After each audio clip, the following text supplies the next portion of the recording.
Yeah, ギャル男宣言。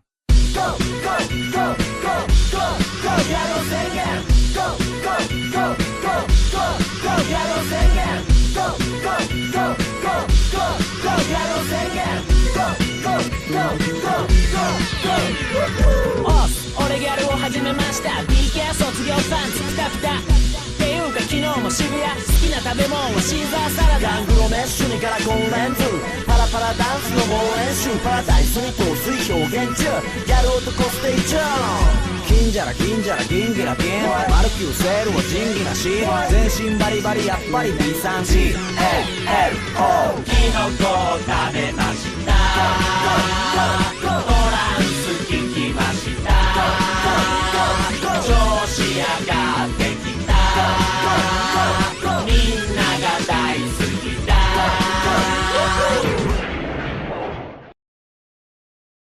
The first three anime I ever watched, aside from the stuff that was westernized and put on local TV like Sailor Moon, Dragon Ball, and Pokemon, are in order Chobits, Neon Genesis Evangelion, and Love Hina. About 3 years ago I chronicled how I first discovered anime and began watching Chobits in my very first video. After I had finished Chobits, I decided I wanted to watch something a bit meatier and picked up Eva, knowing next to nothing about it. Without getting into all the problems I have with that show, suffice to say, I was ready to get back to some lighter fare. Which makes picking up my old Love Hina DVDs a real nostalgia trip for me. Watching anime again after like 10 years always makes for some pretty good feels. Well, that didn't last. Just in case you happen to be one of the like 5 people on the planet that doesn't know what Love Hina is, here's the rundown. As a child, Keitaro Urashima spent a lot of his time at the Hinata apartment complex owned by his grandmother. While there, he made a promise to a mystery girl that they meet up one day at Tokyo University. As an adult, Keitaro is a loser unable to get into said university and winds up becoming the manager of his grandma's apartments, which are conveniently female only. Hilarity ensues. That's right, Love Hina is a harem anime. In fact, it's the prototypical modern harem anime. When people think of harem, Love Hina is usually the first example that springs to mind. Love Hina is the magnum opus and first commercially successful work of Ken Akamatsu, a Japanese mangaka also well known for being the creator of Negima, as well as, Itsudate My Santa. Like all of Akamatsu's work, it began as a manga and was later adapted into an anime. Being a harem, the girls Keitaro hangs out with fill the predictable niches. Naru, the deuteragonist, is a dash of everything. She's a little nerdy, a little cute, a little brainy, a little sexual, all at once. And she's topped off by a short temper and an inexplicable amount of comedic rage, making her the origin of much of the series' slapstick. In short, Naru is by the books. She's got enough sensuality in her to be attractive on a physical level, enough intelligence and awkwardness to make her a good pair for a hopelessly nerdy guy like Keitaro, and she misunderstands everything just enough so they never get together, keeping the romantic tension rolling throughout the series. She's a character that's been done to death, but she's functional in her role, and for the most part, entertaining to watch.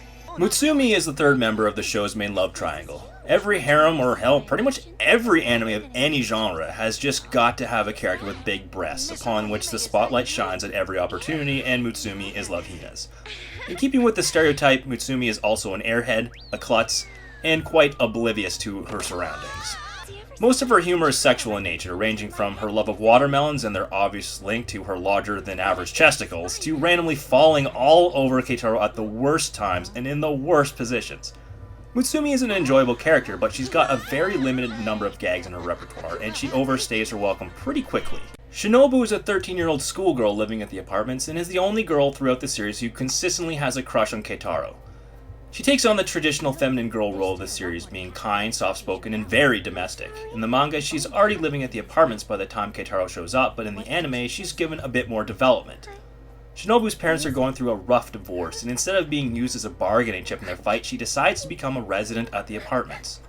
Despite this, Shinobu is still entirely a one-trick pony, and ends up being one of the most annoying characters of the series. All of her episodes revolve around her being overly sad at some fabricated problem, and her comedic appearances always rely on another character, usually Naru or Makoto, to deliver the punchline for her. Speak of the devil, Makoto is another high school student living in the apartments. She's the show's obligatory battle girl, though instead of being a Michelle Rodriguez type, she's more of a martial artist. Makoto is extremely devoted to kendo and is also the member of an ancient clan of swordsmen. Though realistically, most people of this type in Japan were men. In anime and manga, they love to take this trope and make it female just because, and Makoto is Love Hina's example of this. She often uses her sword and chi powers to attack Keitaro whenever he's caught in a compromising situation, and is second to Naru in the amount of physical damage inflicted to him. In my opinion, Makoto is the most interesting character of the bunch, and is the shining star of the series. Kaola Su is a foreign exchange student and plays up not just Japanese but international stereotypes in the character, having a bindi and always going around barefoot. Kaola is insane, basically. She eats pretty much anything she can get her hands on, she's always climbing on people, or in Keitaro's case, kicking them in the face, and she's a technological genius. At the beginning of the series, she's shown to be assaulting Keitaro with an army of tanks, presumably self-constructed. As the series goes on, a lot of the wackier plot lines like the Mekatama invasion or the kissing robot are entirely of Kaola's design, making her a part-time villain of the series. Like Shinobu, she's a one-trick pony. Unlike Shinobu, she's actually funny and entertaining. Except when she transforms, but more on that later. Rounding out the apartment tenants is Kitsune, a drunkard lush who spends her time playing practical jokes on the other tenants. She's also quite greedy and is not above flirting with people, usually Keitaro, to get what she wants. Unlike the other characters, Kitsune isn't really developed. Whenever an episode focuses on a character, it usually brings up their backstory, like Shinobu's parental problems, or Kaola's home country, or advances their story with new developments, like Makoto's sister arriving at Hinata, or Shinobu and Kaola's school friend showing up for a day. But a Kitsune-centric episode never actually advances her character. She just sets up some elaborate trap or scheme and laughs delightfully as the other characters get caught up in her machinations. And finally, there's Keitaro, and really, what can you say about him? He's pretty clearly an author insert, as is the main character of almost all of Ken Akamatsu's work. He's the typical otaku, though the show does not delve too deeply in otaku humor through his character like, say, Welcome to the NHK did. Keitaro's kept pretty general, occasionally bring up manga or video games, but otherwise just being a non-specific type of loser. He's got no real personality of his own, aside from being a generic nice guy and bad with women. Keitaro serves as a mouthpiece for everybody under the sun. He's the author insert when Akamatsu wishes to do so, although he'll occasionally actually draw himself into the show as well. He's the audience insert, reacting to the wild antics of the plot as we do in real time, and he's the companion of whichever of the girls is currently being focused on, acting as their sidekick and sounding board.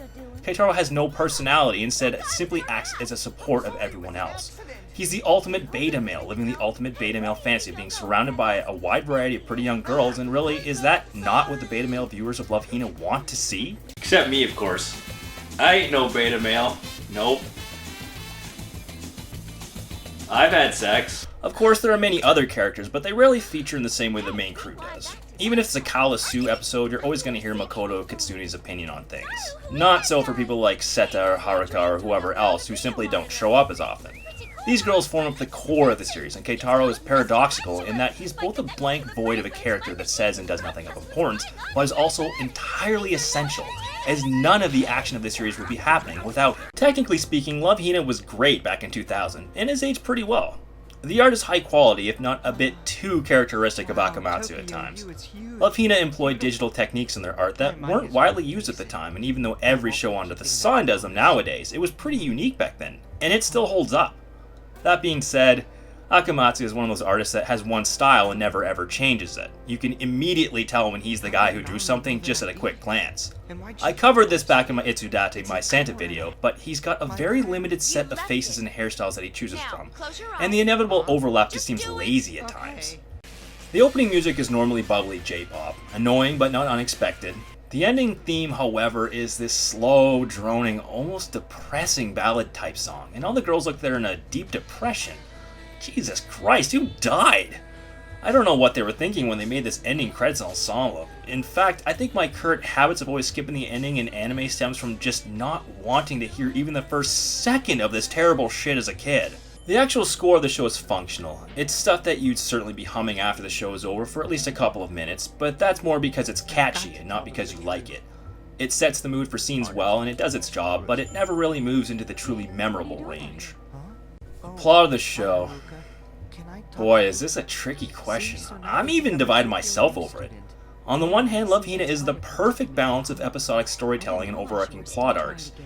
Each episode is a self-contained story, but not to the point that you can watch them out of order because the larger story arc is serviced at the same time. You may be watching a Kaola episode or a Shinobu episode, but you can be guaranteed that as a result of their unfolding story, there will be some circumstance that will advance the greater plot of getting into Tokyo U, and Keitaro trying to remember who his childhood promise girl was. And the larger plot arc is enough to keep you interested in coming back for more.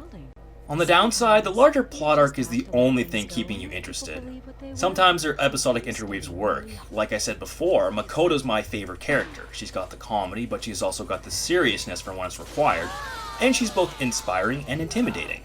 And when a Makoto-centric episode shows up, like discussing her older sister or the fate of her dojo, I'm right in there with them as Makoto stares down foes and cuts up enemies. But unfortunately for Love Hina, they don't treat their other characters with nearly as much respect. Like with Makoto, her shtick is being powerful, stoic, and overtly discriminating against Keitaro. And when she's the focus of some drama, she's still powerful, stoic, and overtly discriminating against Keitaro. But say Shinobu? I don't even like Shinobu, but I understand her appeal. She's young, naive, overtly feminine, domestic. But when an episode focuses on her, does she still embody those qualities? No, she becomes droopy and sad. Kalla's thing is her wacky, off-the-wall nature, but when there's a Kalla episode, she becomes serious and begins to want to find a guy to settle down with. She even transforms, for Christ's sake. I don't even feel like it's the same person anymore. When they make episodes centered around a specific character's problems, they change the characters we know and love to fit the drama of the episode, ruining the characters in the process. And this just isn't the characters are growing. Don't give me that shit, fanboys. If it were a case of character growth, the characters would immediately revert to their old states once the drama had passed. Love Hina's greatest failing is its disrespect to the integrity of its own characters, and the subsequent alienation of the viewer. Oh, and by the way, Love Hina has 2 seasons. Season 1, 24 episodes. Season 2, 1 episode. Yeah, the original plan was to do a 48 episode show, but they ran out of budget and couldn't continue. How the shit do you not notice this ahead of time?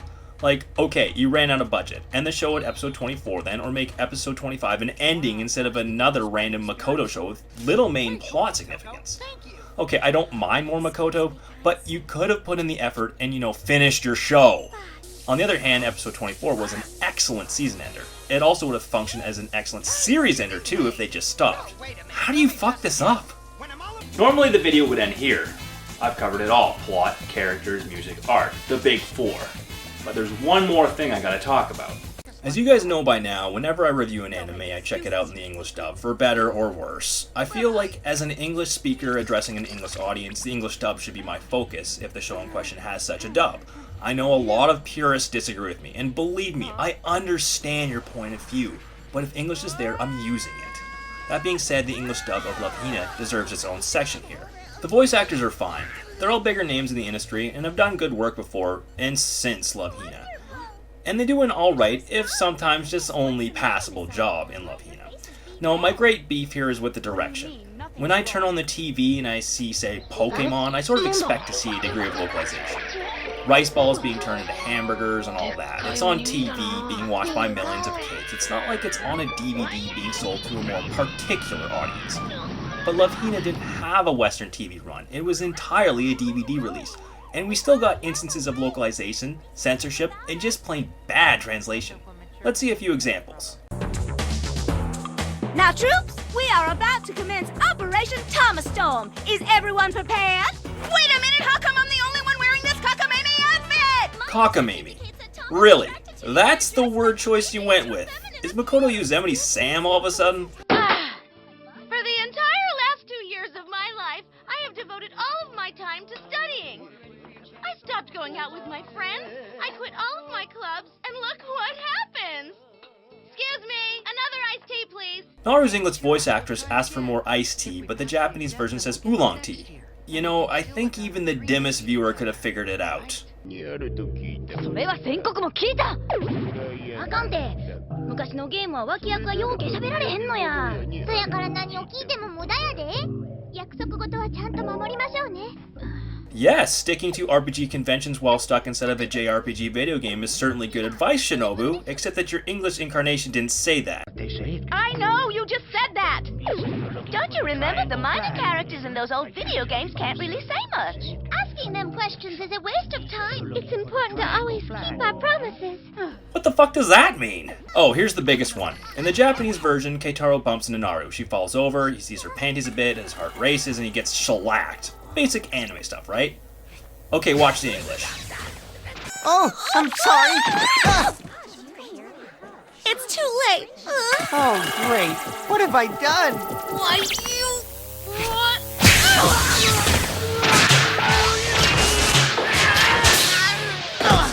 So that's what it's like to hold a girl's hand. Yeah, that happened.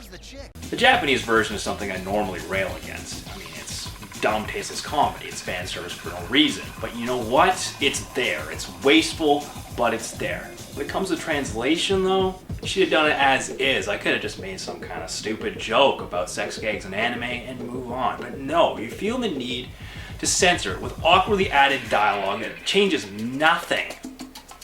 And instead of it being just mildly offensive, it becomes insulting towards the viewer's intelligence.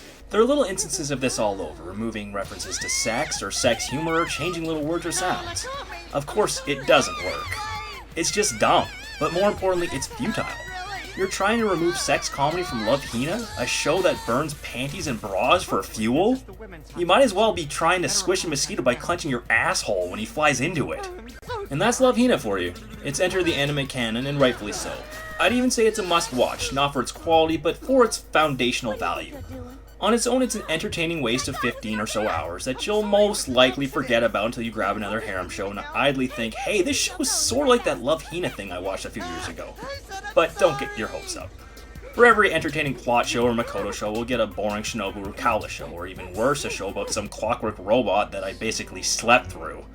For every hilarious running gag like Keitaro screaming like a monkey, Come back!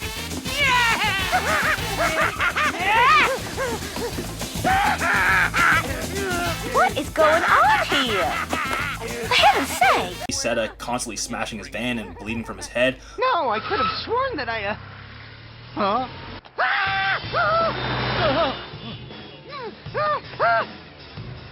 What's going on?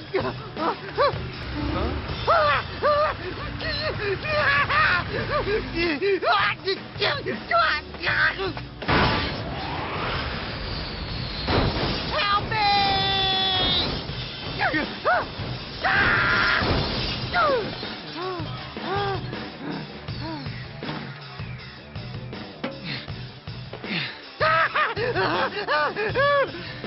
Hey! or Kentaro doing something fucking hilariously stupid. There's also censored jokes and poor direction ruining the humor of a scene. And that's pretty much it. Check it out if you can find it. And when you see me again, I'll be talking about the sequel to the Love Hina series, the Love Hina Christmas Special.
designated driver.